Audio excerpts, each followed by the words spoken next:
The Adventures of Sherlock Holmes by Arthur Conan Doyle. Chapter 8. The Adventure of the Speckled Band.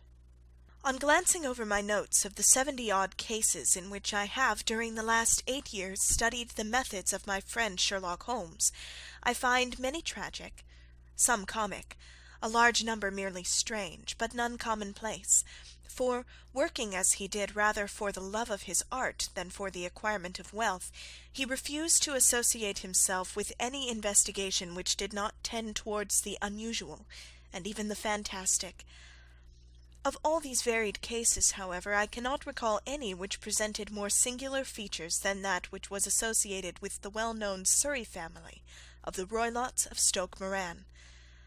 The events in question occurred in the early days of my association with Holmes, when we were sharing rooms as bachelors in Baker Street. It is possible that I might have placed them upon record before, but a promise of secrecy was made at the time, from which I have only been free during the month by the untimely death of the lady to whom the pledge was given. It is perhaps as well that the facts should now come to light, for I have reasons to know that there are widespread rumours as to the death of Dr. Grimesby Roylott, which tend to make the matter even more terrible than the truth. It was early in April in the year '83 that I woke one morning to find Sherlock Holmes standing, fully dressed, by the side of my bed. He was a late riser as a rule, and as the clock on the mantelpiece showed me that it was only 7:15, I blinked up at him in some surprise, and perhaps just a little resentment, for I was myself regular in my habits. "Very sorry to knock you up, Watson," said he, "but it's the common lot this morning. Mrs. Hudson has been knocked up. She retorted upon me, and I on you." "What is it then, a fire?" "No, a client. It seems that a young lady has arrived in a considerable state of excitement, who insists upon seeing me. She is waiting now in the sitting-room. Now, when young ladies wander about the metropolis at this hour of the morning, and knock sleepy people up out of their beds, I presume that it is something very pressing which they have to communicate. Should it prove to be an interesting case, you would, I am sure, wish to follow it from the outset. I thought, at any rate, that I should call you and give you the chance." "My dear fellow, I would not miss it for anything." I had no keener pleasure than in following Holmes in his professional investigations, and in admiring the rapid deductions, as swift as intuition, and yet always founded on a logical basis, with which he unravelled the problems which were submitted to him. I rapidly threw on my clothes, and was ready in a few minutes to accompany my friend down to the sitting-room. A lady dressed in black and heavily veiled, who had been sitting in the window, rose as we entered. "Good morning, madam," said Holmes cheerily. "My name is Sherlock Holmes. This is my intimate friend and associate, Dr. Watson, before whom you can speak as freely as before myself. Ha! I'm glad to see that Mrs. Hudson has had the good sense to light the fire. Pray draw up to it, and I shall order you a cup of hot coffee, for I observe that you are shivering." "It is not cold which makes me shiver," said the woman in a low voice, changing her seat as requested. "What then?" "It is fear, Mr. Holmes. It is terror." She raised her veil as she spoke, and we could see that she was indeed in a pitiable state of agitation, her face all drawn and grey, with restless frightened eyes, like those of some hunted animal. Her features and figure were those of a woman of 30, but her hair was shot with premature grey, and her expression was weary and haggard. Sherlock Holmes ran her over with one of his quick, all-comprehensive glances. "You must not fear," said he soothingly, bending forward and patting her forearm. "We shall soon set matters right, I have no doubt. You have come in by train this morning, I see." "You know me, then?" "No, but I observed the second half of a return ticket in the palm of your left glove. You must have started early, and yet you had a good drive in a dog-cart along heavy roads before you reached the station." The lady gave a violent start, and stared in bewilderment at my companion. "There's no mystery, my dear madam," said he, smiling. "The left arm of your jacket is spattered with mud in no less than 7 places. The marks are perfectly fresh. There is no vehicle save a dog-cart which throws up mud in that way, and then only when you sit on the left-hand side of the driver." "Whatever your reasons may be, you are perfectly correct," said she. "I started from home before 6, reached Leatherhead at 20 past, and came in by the first train to Waterloo. Sir, I can stand this strain no longer. I shall go mad if it continues. I have no one to turn to, none save only one who cares for me, and he, poor fellow, can be of little aid. I've heard of you, Mr. Holmes. I have heard of you from Mrs. Farintosh, whom you helped in the hour of her sore need. It was from her that I had your address. Oh, sir, do you not think that you could help me too, and at least throw a little light through the dense darkness which surrounds me? At present it is out of my power to reward you for your services, but in a month or 6 weeks I shall be married, with the control of my own income, and then at least you shall not find me ungrateful." Holmes turned to his desk, and, unlocking it, drew out a small case-book, which he consulted. "Farintosh," said he. "Ah, yes, I recall the case. It was concerned with an opal tiara. I think it was before your time, Watson. I can only say, madam, that I shall be happy to devote the same care to your case as I did to that of your friend. As to reward, my profession is its own reward, but you are at liberty to defray whatever expenses I may be put to, at the time which suits you best. And now I beg that you will lay before us everything that may help us in forming an opinion on the matter." "Alas," replied our visitor, "the very horror of my situation lies in the fact that my fears are so vague, and my suspicions depend so entirely upon small points, which might seem trivial to another, that even he to whom of all others I have a right to look for help and advice looks upon all that I tell him about it as the fancies of a nervous woman. He does not say so, but I can read it from his soothing answers and averted eyes. But I have heard, Mr. Holmes, that you can see deeply into the manifold wickedness of the human heart. You may advise me how to walk amid the dangers which encompass me." "I am all attention, madam." "My name is Helen Stoner, and I am living with my stepfather, who is the last survivor of one of the oldest Saxon families in England, the Roylotts of Stoke Moran, on the western border of Surrey." Holmes nodded his head. "The name is familiar to me," said he. "The family was at one time the richest in England, and the estates extended over the borders into Berkshire in the north and Hampshire in the west. In the last century, however, 4 successive heirs were of a dissolute and wasteful disposition, and the family ruin was eventually completed by a gambler in the days of the Regency. Nothing was left save a few acres of ground and the 200-year-old house, which is itself crushed under a heavy mortgage. The last squire dragged out his existence there, living the horrible life of an aristocratic pauper. But his only son, my stepfather, seeing that he must adapt himself to the new conditions, obtained an advance from a relative, which enabled him to take a medical degree, and went out to Calcutta, where, by his professional skill and force of character, he established a large practice. In a fit of anger, however, caused by some robberies which had been perpetrated in the house, he beat his native butler to death and narrowly escaped a capital sentence. As it was, he suffered a long term of imprisonment, and afterwards returned to England a morose and disappointed man. When Dr. Roylott was in India, he married my mother, Mrs. Stoner, the young widow of Major General Stoner of the Bengal Artillery. My sister Julia and I were twins, and we were only 2 years old at the time of my mother's remarriage. She had a considerable sum of money, not less than £1,000 a year, and this she bequeathed to Dr. Roylott entirely while we resided with him, with a provision that a certain annual sum should be allowed to each of us in the event of our marriage. Shortly after our return to England, my mother died.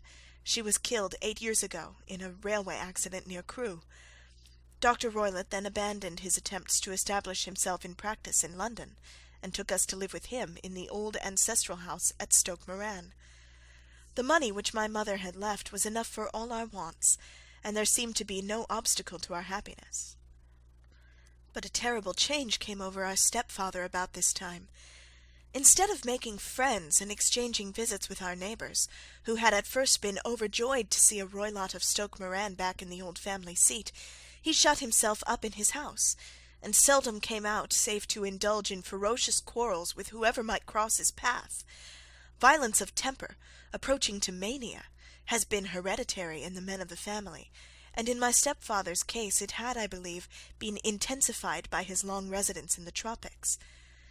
A series of disgraceful brawls took place, 2 of which ended in the police court, until at last he became the terror of the village, and the folks would fly at his approach, for he is a man of immense strength, and absolutely uncontrollable in his anger. Last week he hurled the local blacksmith over a parapet into a stream, and it was only by paying over all the money which I could gather together that I was able to avert another public exposure. He had no friends at all save the wandering gipsies, and he would give these vagabonds leave to encamp upon the few acres of bramble-covered land which represent the family estate, and would accept in return the hospitality of their tents, wandering away with them, sometimes for weeks on end. He has a passion also for Indian animals, which are sent over to him by a correspondent, and he has at this moment a cheetah and a baboon, which wander freely over his grounds, and are feared by the villagers almost as much as their master.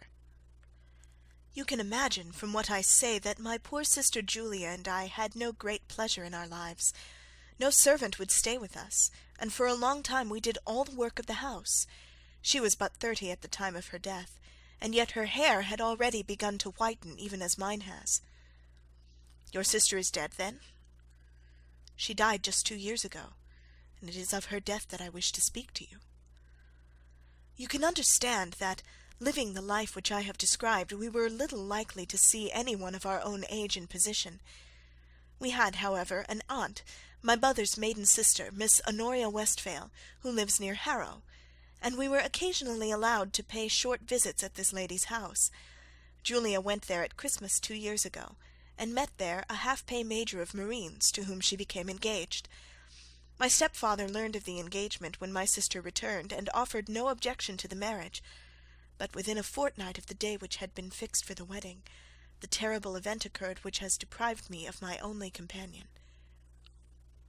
Sherlock Holmes had been leaning back in his chair with his eyes closed, and his head sunk in a cushion, but he half opened his lids now, and glanced across at his visitor. "Pray be precise as to details," said he. "It is easy for me to be so, for every event of that dreadful time is seared into my memory. The manor house is, as I have already said, very old, and only one wing is now inhabited. The bedrooms in this wing are on the ground floor, the sitting-rooms being in the central block of the buildings. Of these bedrooms, the first is Dr. Roylott's, the second my sister's, and the third my own. There is no communication between them, but they all open out into the same corridor. Do I make myself plain?" "Perfectly so." "The windows of the 3 rooms open out upon the lawn. That fatal night Dr. Roylott had gone to his room early, though we knew that he had not retired to rest, for my sister was troubled by the smell of the strong Indian cigars which it was his custom to smoke. She left her room, therefore, and came into mine, where she sat for some time, chatting about her approaching wedding. At 11 o'clock she rose to leave me, but she paused at the door and looked back. "Tell me, Helen," said she, "have you ever heard any one whistle in the dead of the night?" "Never," said I. "I suppose that you could not possibly whistle yourself in your sleep?" "Certainly not. But why?" "Because during the last few nights I have always, about 3 in the morning, heard a low, clear whistle. I am a light sleeper, and it has awakened me. I cannot tell where it came from, perhaps from the next room, perhaps from the lawn. I thought that I would just ask you whether you'd heard it." "No, I have not. It must be those wretched gipsies in the plantation." "Very likely. And yet, if it were on the lawn, I wonder that you did not hear it also." "Ah, but I sleep more heavily than you." "Well, it is of no great consequence at any rate." She smiled back at me, closed my door, and a few moments later I heard her key turn in the lock. "Indeed," said Holmes. "Was it your custom always to lock yourselves in at night?" "Always." "And why?" "I think that I mentioned to you that the doctor kept a cheetah and a baboon. We had no feeling of security unless our doors were locked." "Quite so. Pray proceed with your statement." "I could not sleep that night. A vague feeling of impending misfortune impressed me. My sister and I, you will recollect, were twins, and you know how subtle are the links which bind 2 souls which are so closely allied. It was a wild night. The wind was howling outside, and the rain was beating and splashing against the windows. Suddenly, amid all the hubbub of the gale, there burst forth the wild scream of a terrified woman. I knew that it was my sister's voice. I sprang from my bed, wrapped a shawl around me, and rushed into the corridor. As I opened my door, I seemed to hear a low whistle, such as my sister described, and a few moments later a clanging sound, as if a mass of metal had fallen. As I ran down the passage, my sister's door was unlocked, and revolved slowly upon its hinges. I stared at it horror-stricken, not knowing what was about to issue from it. By the light of the corridor lamp I saw my sister appear at the opening, her face blanched with terror, her hands groping for help, her whole figure swaying to and fro like that of a drunkard.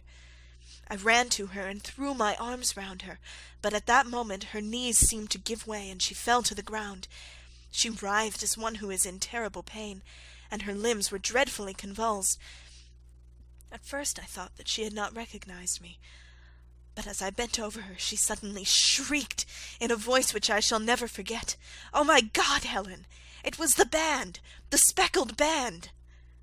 There was something else which she would fain have said, and she stabbed with her finger in the air in the direction of the doctor's room, but a fresh convulsion seized her and choked her words.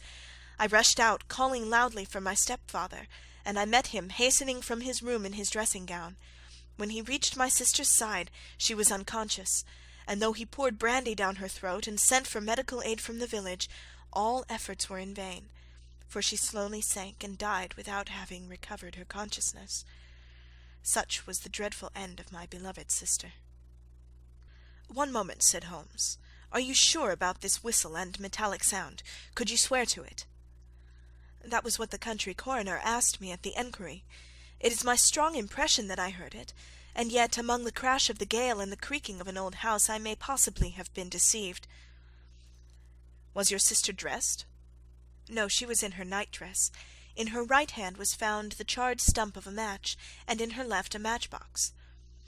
"Showing that she had struck a light and looked about her when the alarm took place. That is important. And what conclusions did the coroner come to?" "He investigated the case with great care, for Dr. Roylott's conduct had long been notorious in the county, but he was unable to find any satisfactory cause of death. My evidence showed that the door had been fastened upon the inner side, and the windows were blocked by old-fashioned shutters with broad iron bars, which were secured every night. The walls were carefully sounded, and were shown to be quite solid all round, and the flooring was also thoroughly examined, with the same result. The chimney is wide, but it is barred up by 4 large staples. It is certain, therefore, that my sister was quite alone when she met her end. Besides, there were no marks of any violence upon her." "How about poison?" "The doctors examined her for it, but without success." "What do you think this unfortunate lady died of, then?" "It is my belief that she died of pure fear and nervous shock, though what it was that frightened her I cannot imagine." "Were there gipsies in the plantation at the time?" "Yes, there are nearly always some there." "Ah, and what did you gather from this allusion to a band, a speckled band?" "Sometimes I have thought that it was merely the wild talk of delirium, sometimes that it may have referred to some band of people, perhaps to those very gipsies in the plantation. I do not know whether the spotted handkerchief which so many of them wear over their heads might have suggested the strange adjective which she used." Holmes shook his head like a man who is far from being satisfied. "These are very deep waters," said he. "Pray go on with your narrative." 2 years have passed since then, and my life has been until lately lonelier than ever. A month ago, however, a dear friend, whom I have known for many years, has done me the honour to ask my hand in marriage. His name is Armitage, Percy Armitage, the second son of Mr. Armitage of Cranewater, near Reading.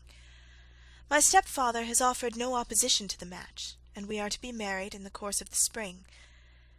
2 days ago some repairs were started in the west wing of the building, and my bedroom wall has been pierced, so that I have had to move into the chamber in which my sister died, and to sleep in the very bed in which she slept.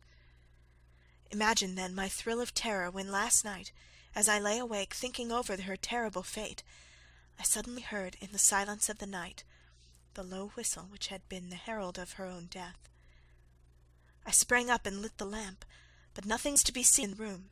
I was too shaken to go to bed again, however, so I dressed, and as soon as it was daylight I slipped down, got a dog-cart at the Crown Inn, which is opposite, and drove to Leatherhead, from whence I have come on this morning with the one object of seeing you and asking your advice." "You've done wisely," said my friend. "But have you told me all?" "Yes, all." "Miss Roylott, you have not. You are screening your stepfather." "Why, what do you mean?" For answer Holmes pushed back the frill of black lace which fringed the hand that lay upon our visitor's knee. 5 little livid spots, the marks of 4 fingers and a thumb, were printed upon the white wrist. "You have been cruelly used," said Holmes. The lady coloured deeply and covered over her injured wrist. "He is a hard man," she said, "and perhaps he hardly knows his own strength." There was a long silence, during which Holmes leaned his chin upon his hands and stared into the crackling fire. "This is a very deep business," he said at last. "There are 1,000 details which I should desire to know before I decide upon our course of action. Yet we have not a moment to lose.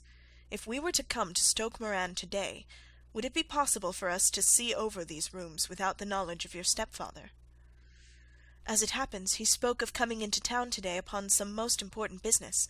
It is probable that he will be away all day, and that there would be nothing to disturb you. We have a housekeeper now, but she's old and foolish, and I could easily get her out of the way." "Excellent. You are not averse to this trip, Watson?" "By no means." "Then we shall both come. What are you going to do yourself?" "I have 1 or 2 things which I would wish to do now that I am in town, but I shall return by the 12 o'clock train, so as to be there in time for your coming."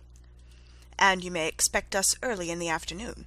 I have myself some small business matters to attend to. Will you not wait and breakfast?" "No, I must go. My heart is lightened already since I have confided my trouble to you. I shall look forward to seeing you again this afternoon." She dropped her thick black veil over her face and glided from the room. "And what do you think of it all, Watson?" asked Sherlock Holmes, leaning back in his chair. "It seems to me to be a dark and sinister business." "Dark enough and sinister enough. Yet if the lady is correct in saying that the flooring and walls are sound, and that the door, window, and chimney are impassable, then her sister must undoubtedly have been alone when she met her mysterious end. What becomes, then, of these nocturnal whistles, and what of the very peculiar words of the dying woman? I cannot think. When you combine the ideas of whistles at night, the presence of a band of gipsies who are on intimate terms with this old doctor, the fact that we have every reason to believe that the doctor has an interest in preventing his stepdaughter's marriage, the dying allusion to a band, and finally the fact that Miss Helen Stoner heard a metallic clang which might have been caused by one of those metal bars that secured the shutters falling back into its place, I think that there is good ground to think that the mystery may be cleared along those lines. But what then did the gipsies do? I cannot imagine. I see many objections to any such theory. And so do I. It is for precisely that reason that we are going to Stoke Moran this day. I want to see whether the objections are fatal, or if they may be explained away. But what in the name of the devil? The ejaculation had been drawn from my companion by the fact that our door had suddenly been dashed open, and that a huge man had framed himself in the aperture. His costume was a peculiar mixture of the professional and the agricultural, having a black top hat, a long frock coat, and a pair of high gaiters, with a hunting crop swinging in his hand. So tall was he that his hat actually brushed the crossbar of the doorway, and his breadth seemed to span it across from side to side. A large face, seared with 1,000 wrinkles, burned yellow with the sun, and marked with every evil passion, was turned from one to the other of us, while his deep-set, bile-shot eyes and his high, thin, fleshless nose gave him somewhat the resemblance to a fierce old bird of prey. "Which of you is Holmes?" asked this apparition. "My name, sir, but you have the advantage of me," said my companion quietly. "I am Dr. Grimesby Roylott of Stoke Moran." "Indeed, doctor," said Holmes blandly. "Pray take a seat." "I will do nothing of the kind. My stepdaughter has been here. I have traced her. What has she been saying to you?" "It is a little cold for the time of year," said Holmes. "What has she been saying to you?" screamed the old man furiously. "But I have heard that the crocuses promise well," continued my companion imperturbably.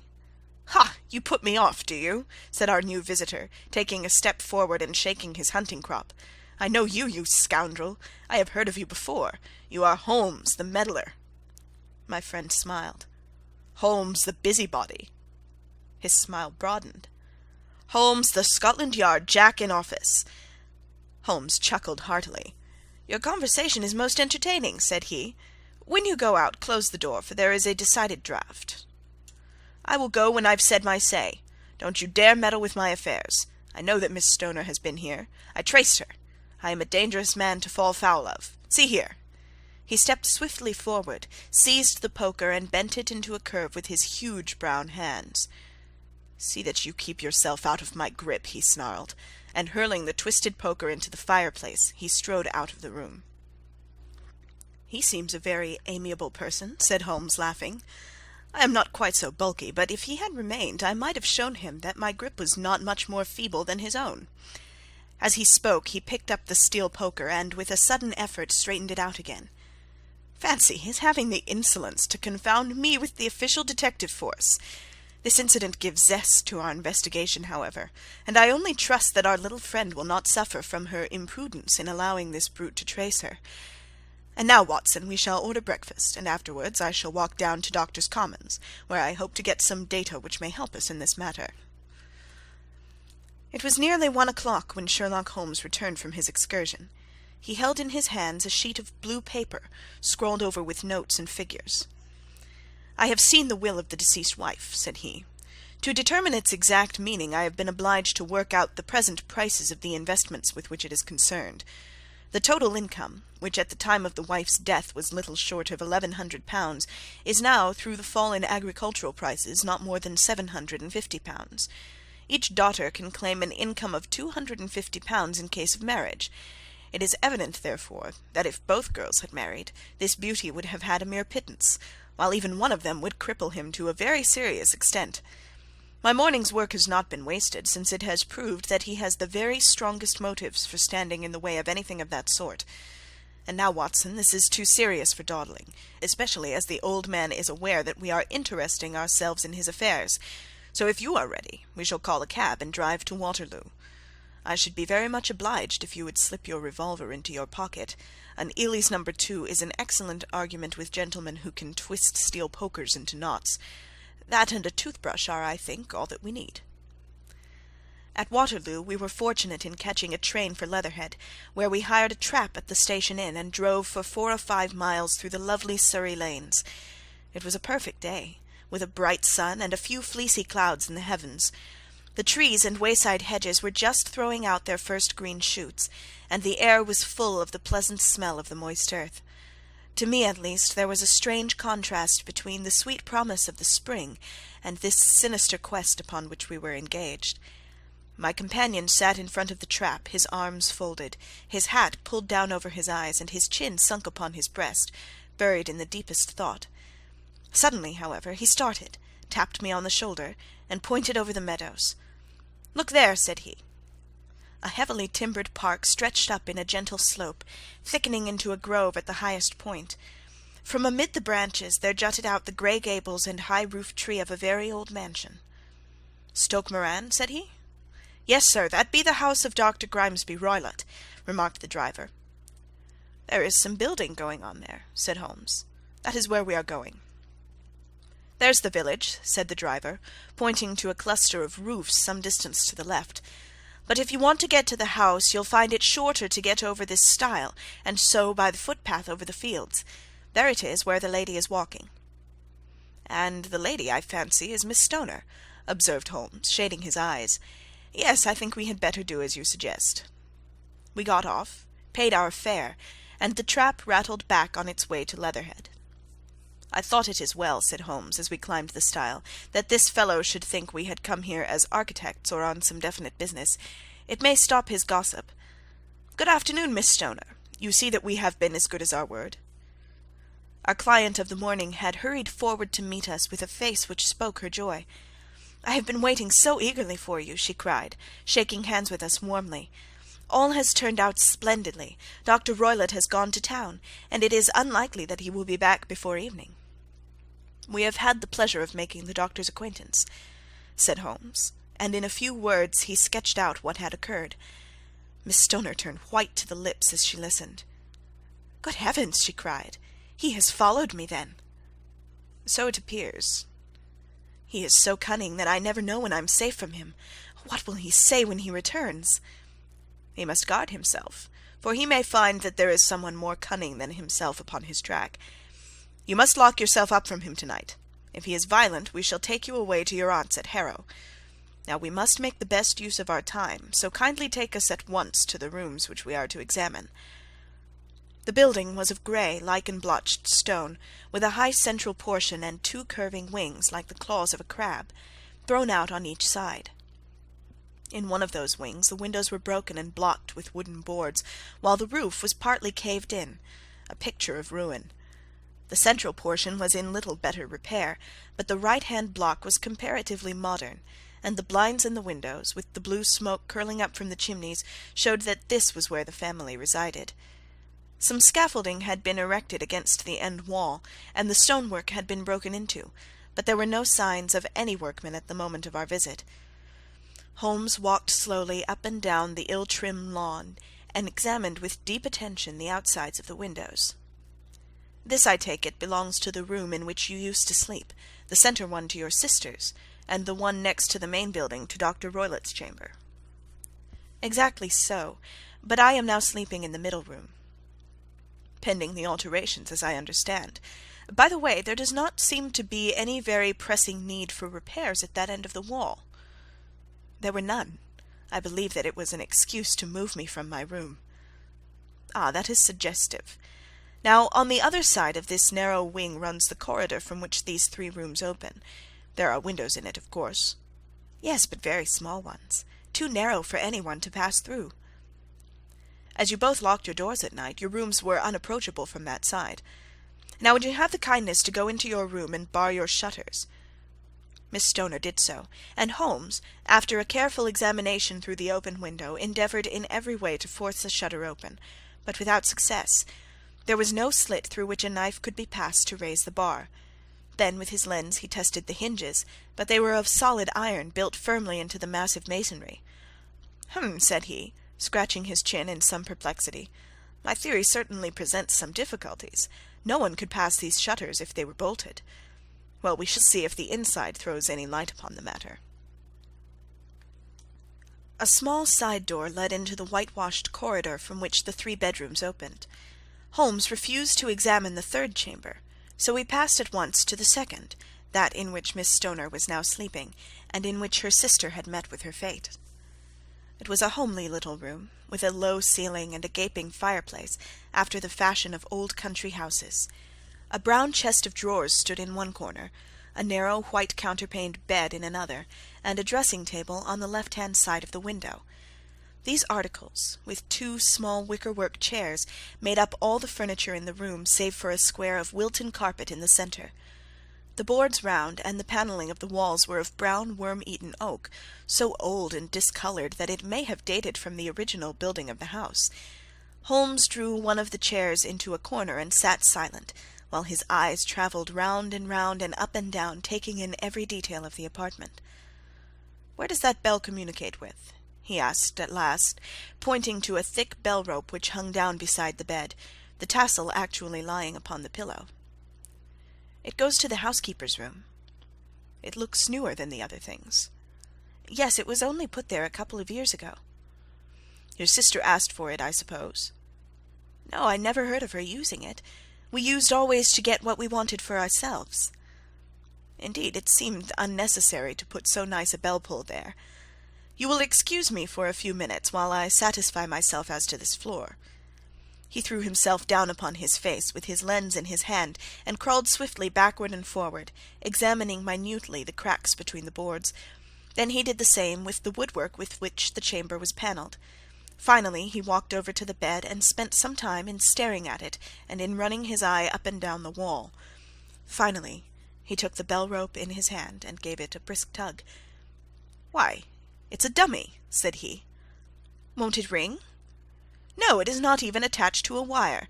This is very interesting. You can see now that it is fastened to a hook just above where the little opening for the ventilator is." "How very absurd! I never noticed that before." "Very strange," muttered Holmes, pulling at the rope. "There are one or two singular points about this room. For example, what a fool a builder must be to open a ventilator into another room, when, with the same trouble, he might have communicated with the outside air." "That is also quite modern," said the lady. "Done about the same time as the bell rope," remarked Holmes. "Yes, there were several little changes carried out about that time." "They seem to have been of a most interesting character, dummy bell ropes and ventilators which do not ventilate. With your permission, Miss Stoner, we shall now carry our researches into the inner apartment." Dr. Grimesby Roylott's chamber was larger than that of his stepdaughter, but was as plainly furnished. A camp bed, a small wooden shelf full of books, mostly of a technical character, an armchair beside the bed, a plain wooden chair against the wall, a round table, and a large iron safe were the principal things which met the eye. Holmes walked slowly round and examined each and all of them with the keenest interest. "What's in here?" he asked, tapping the safe. "My stepfather's business papers." "Oh, you have seen inside, then?" "Only once, some years ago. I remember that it was full of papers." "There isn't a cat in it, for example?" "No, what a strange idea!" "Well, look at this." He took up a small saucer of milk which stood on the top of it. "No, we don't keep a cat, but there is a cheetah and a baboon." "Ah, yes, of course. Well, a cheetah is just a big cat, and yet a saucer of milk does not go very far in satisfying its wants, I dare say. There is one point which I should wish to determine." He squatted down in front of the wooden chair and examined the seat of it with the greatest attention. "Thank you, that is quite settled," said he, rising and putting his lens in his pocket. "Hullo, here is something interesting." The object which had caught his eye was a small dog-lash hung on one corner of the bed. The lash, however, was curled upon itself and tied so as to make a loop of whipcord. "What do you make of that, Watson?" "It's a common enough lash, but I don't know why it should be tied." "That is not quite so common, is it? Ah me, it's a wicked world, and when a clever man turns his brains to crime, it is the worst of all. I think that I have seen enough now, Miss Stoner, and with your permission we shall walk out upon the lawn." I have never seen my friend's face so grim or his brow so dark as it was when we turned from the scene of this investigation. We had walked several times up and down the lawn, neither Miss Stoner nor myself liking to break in upon his thoughts before he roused himself from his reverie. "It is very essential, Miss Stoner," said he, "that you should absolutely follow my advice in every respect." "I shall most certainly do so." "The matter is too serious for any hesitation. Your life may depend upon your compliance." "I assure you that I am in your hands." "In the first place, both my friend and I must spend the night in your room." Both Miss Stoner and I gazed at him in astonishment. "Yes, it must be so. Let me explain. I believe that is the village inn over there." "Yes, that is the Crown." "Very good. Your windows would be visible from there?" "Certainly." "You must confine yourself to your room on pretence of a headache when your stepfather comes back. Then, when you hear him retire for the night, you must open the shutters of your window, undo the hasp, put your lamp there as a signal to us, and then withdraw quietly with everything which you are likely to want into the room which you used to occupy. I have no doubt that, in spite of the repairs, you could manage there for one night." "Oh, yes, easily." "The rest you will leave in our hands." "But what will you do?" "We shall spend the night in your room, and we shall investigate the cause of this noise which has disturbed you." "I believe, Mr. Holmes, that you have already made up your mind," said Miss Stoner, laying her hand upon my companion's sleeve. "Perhaps I have." "Then, for pity's sake, tell me what was the cause of my sister's death." "I should prefer to have clearer proofs before I speak." "You can at least tell me whether my own thought is correct, and if she died from some sudden fright." "No, I do not think so. I think that there was probably some more tangible cause. And now, Miss Stoner, we must leave you, for if Dr. Roylott returned and saw us, our journey would be in vain. Good-bye, and be brave, For if you will do what I have told you, you may rest assured that we shall soon drive away the dangers that threaten you." Sherlock Holmes and I had no difficulty in engaging a bedroom and sitting-room at the Crown Inn. They were on the upper floor, and from our window we could command a view of the avenue gate, and of the inhabited wing of Stoke Moran Manor House. At dusk we saw Dr. Grimesby Roylott drive past, his huge form looming up beside the little figure of the lad who drove him. The boy had some slight difficulty in undoing the heavy iron gates, and we heard the hoarse roar of the doctor's voice, and saw the fury with which he shook his clenched fists at him. The trap drove on, and a few minutes later we saw a sudden light spring up among the trees, as the lamp was lit in one of the sitting-rooms. "Do you know, Watson," said Holmes, as we sat together in the gathering darkness, "I have really some scruples as to taking you tonight. There is a distinct element of danger." "Can I be of assistance?" "Your presence might be invaluable." "Then I shall certainly come." "It is very kind of you." "You speak of danger. You have evidently seen more in these rooms than was visible to me." "No, but I fancy that I may have deduced a little more. I imagine that you saw all that I did." "I saw nothing remarkable save the bell-rope, and what purpose that could answer, I confess, is more than I can imagine." "You saw the ventilator too?" "Yes, but I do not think it is such a very unusual thing to have a small opening between two rooms. It was so small that a rat could hardly pass through." "I knew that we should find a ventilator before ever we came to Stoke Moran." "My dear Holmes!" "Oh, yes, I did. You remember in her statement she said that her sister could smell Dr. Roylott's cigar. Now, of course, that suggested at once that there must be a communication between the two rooms. It could only be a small one, or it would have been remarked upon at the coroner's enquiry. I deduced a ventilator." "But what harm can there be in that?" "Well, there is at least a curious coincidence of dates. A ventilator is made, a cord is hung, and a lady who sleeps in the bed dies. Does not that strike you?" "I cannot as yet see any connection." "Did you observe anything very peculiar about that bed?" "No." "It was clamped to the floor. Did you ever see a bed fastened like that before?" "I cannot say that I have." "The lady could not move her bed. It must always be in the same relative position to the ventilator and to the rope, or so we may call it, since it was clearly never meant for a bell-pull." "Holmes," I cried, "I seem to see dimly what you are hinting at. We are only just in time to prevent some subtle and horrible crime." "Subtle enough and horrible enough. When a doctor goes wrong he is the first of criminals. He has nerve and he has knowledge. Palmer and Pritchard were among the heads of their profession. This man strikes even deeper, but I think, Watson, that we shall be able to strike deeper still. But we shall have horrors enough before the night is over. For goodness' sake, let us have a quiet pipe, and turn our minds for a few hours to something more cheerful." About 9 o'clock the light among the trees was extinguished, and all was dark in the direction of the manor-house. 2 hours passed slowly away, and then suddenly, just at the stroke of 11, a single bright light shone out right in front of us. "That is our signal," said Holmes, springing to his feet. "It comes from the middle window." As we passed out, he exchanged a few words with the landlord, explaining that we were going on a late visit to an acquaintance, and that it was possible that we might spend the night there. A moment later we were out on the dark road, a chill wind blowing in our faces, and one yellow light twinkling in front of us through the gloom to guide us on our sombre errand.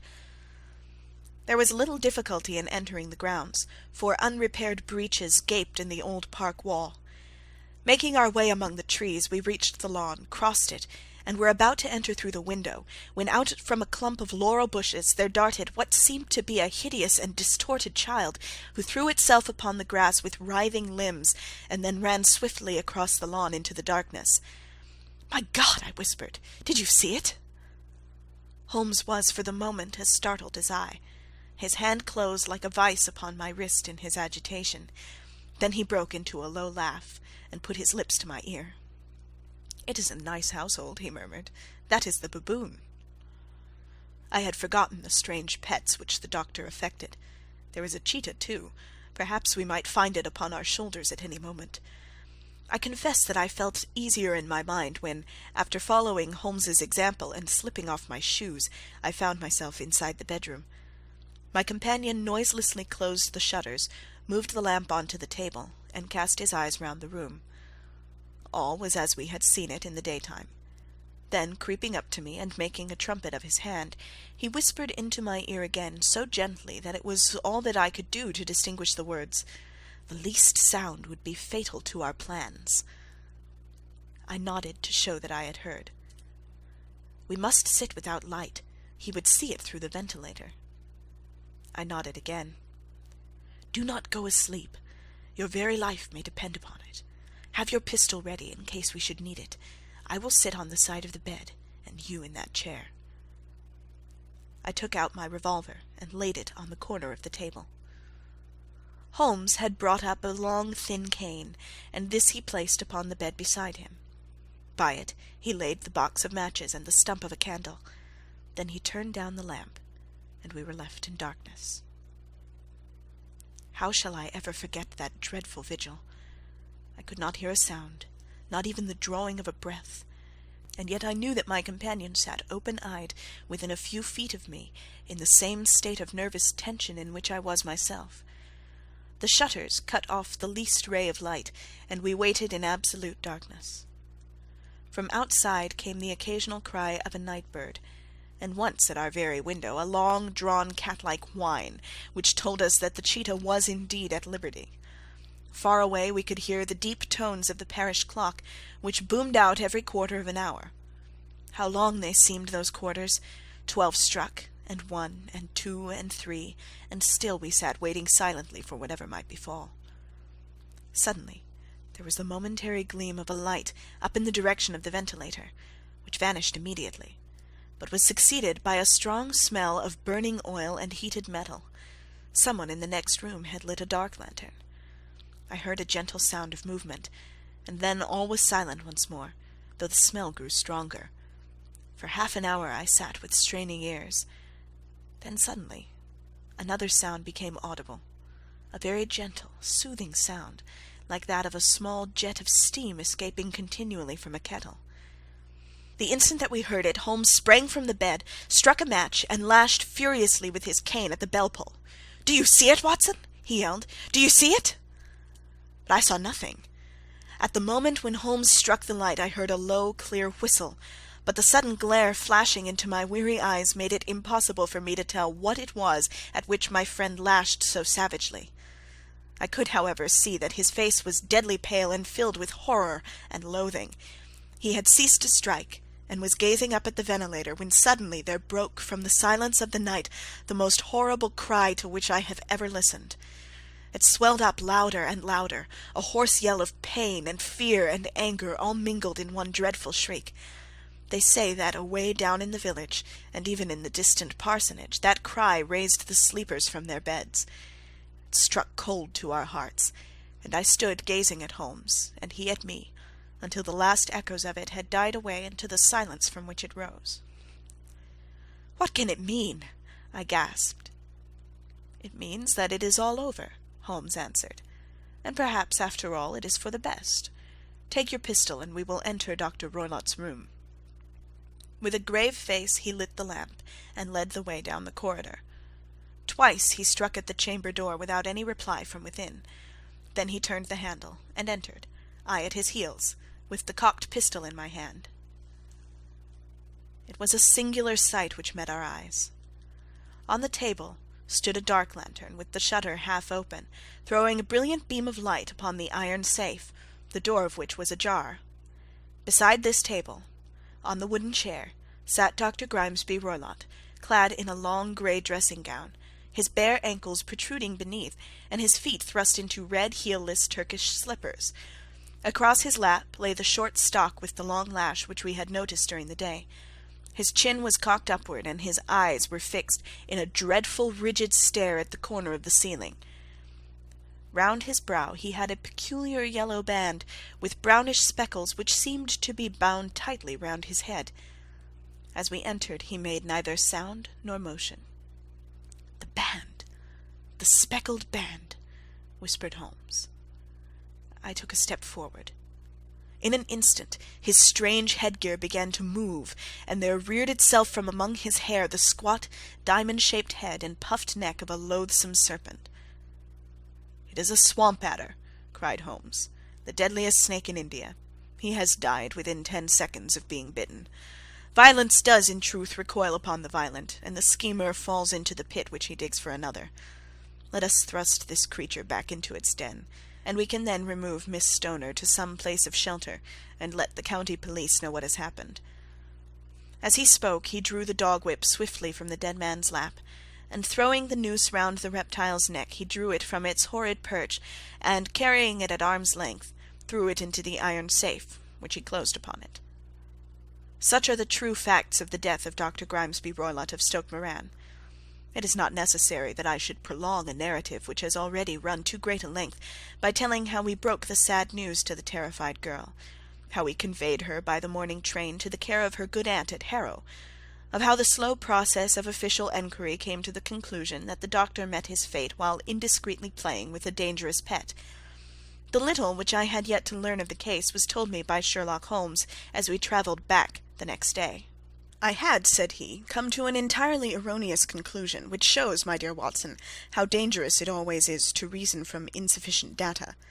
The presence of the gipsies, and the use of the word band, which was used by the poor girl, no doubt, to explain the appearance which she had caught a hurried glimpse of by the light of her match, were sufficient to put me upon an entirely wrong scent. I can only claim the merit that I instantly reconsidered my position, when, however, it became clear to me that whatever danger threatened an occupant of the room could not come either from the window or the door.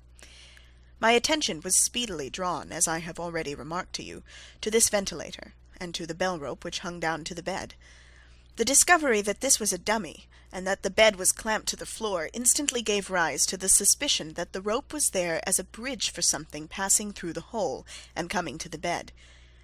The idea of a snake instantly occurred to me, and when I coupled it with my knowledge that the doctor was furnished with a supply of creatures from India, I felt that I was probably on the right track.